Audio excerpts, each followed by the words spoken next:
গাজায় হামলা চালিয়েই শান্ত হচ্ছে না ইসরায়েলি বাহিনী। একের পর এক হামলা চালিয়ে আসছে লেবাননে। বাড়ছে ইসরায়েল লেবানন সংঘাতের মাত্রা। বিশ্লেষকরা বলছেন বড় ধরনের যুদ্ধে জড়িয়ে যেতে পারে উভয় পক্ষ। এমন সময় দেশ দুটির পাল্টাপাল্টি হামলা আর যুদ্ধের হুঙ্কারে উদ্বেগ জানিয়েছেন জাতিসংঘ মহাসচিব অ্যান্তোনিও গুতেরেস। তিনি বলেন, এই অঞ্চলের জনগণ চায় না লেবানন আরেকটি গাজায় পরিণত হোক। ইসরায়েল এবং হিজবুল্লাহর মধ্যে উত্তেজনা সম্পর্কে গভীর উদ্বেগ প্রকাশ করতে আমি বাধ্য হয়েছি।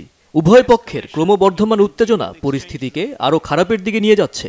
এটি মধ্যপ্রাচ্যে বড় ধরনের সংঘাত তৈরি করতে পারে।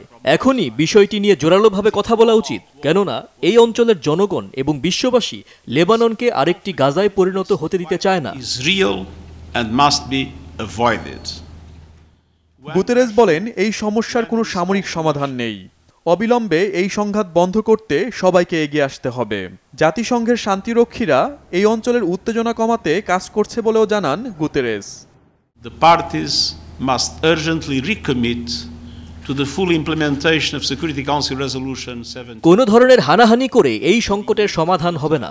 সংঘাত বন্ধে বিশ্বকে অবশ্যই জোর গলায় এবং স্পষ্টভাবে আহ্বান জানাতে হবে। জাতিসংঘ শান্তিরক্ষীরা এই অঞ্চলের শান্তি, নিরাপত্তা এবং স্থিতিশীলতা উন্নত করতে সক্রিয়ভাবে নিযুক্ত রয়েছে।